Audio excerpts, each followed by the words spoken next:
So, kaninong ano yon? Kaninong idea yung konseptong iyon? Sa aming lahat.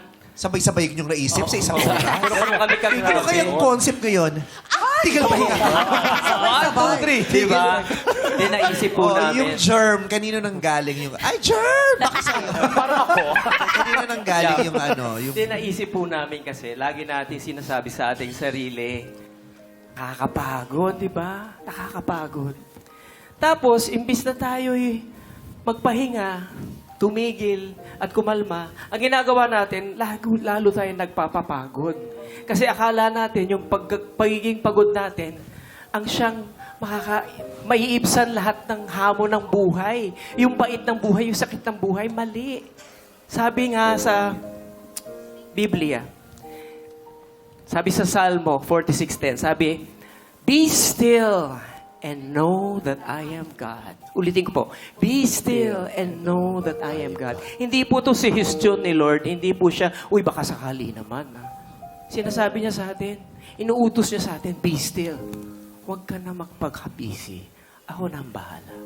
Ako na ang bahala sa'yo. Amen. Amen. Amen.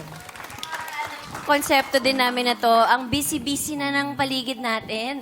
Ang dami ng karera ng buhay na may social media, na-compare natin yung sarili natin sa iba. Akala natin wala tayong silbi sa mundo kasi ito lang tayo. Pero sandali lang, tigil muna tayo. Lahat gusto natin gawin. Gagawin ko yan para maging successful ako. Pero hindi natin alam, yung katawan natin sumusuko na. May ibang tao, trabaho ng trabaho, pero bukas wala na pala siya. Trabaho tayo ng trabaho, nakakalimutan natin yung mga mahal natin sa buhay. Kasi we always want more for our life. Gusto natin ngayon na meron tayong ganito. Nakakalimutan natin yung salitang tigil, pahinga, kalma. Yung oras mo darating para sa'yo. Hindi lahat ng success ng buhay sabay-sabay. Dapat binibigyan natin ang sarili natin kumalma. Yes. Pahinga. Yes. It's a conscious effort na dapat ginagawa. May pagpapahalaga sa sarili. Yes. May pagpapahalaga sa sarili. Gets namin yung litanya mo kanina na parang ginawa mo na lahat pero parang kulang pa din. Yeah. Oo. Yun ang nakakaupos di ba? Yes. Yung pagod ka na, tapos pagkatapos mong mapagod, yung ang saya mo sana, tapos may mababasa kang babasag dun sa espiritu mong Yes. maganda na nakala mo may na-achieve ka pero pag may nabasa ka, binasag yung achievement mo. Yung parang, anong nangyari? I gave it my all. Di ba? Yun ang pumapagod sa'yo. Pero, just so you know, you have been doing so much. You've Yes. been working very hard.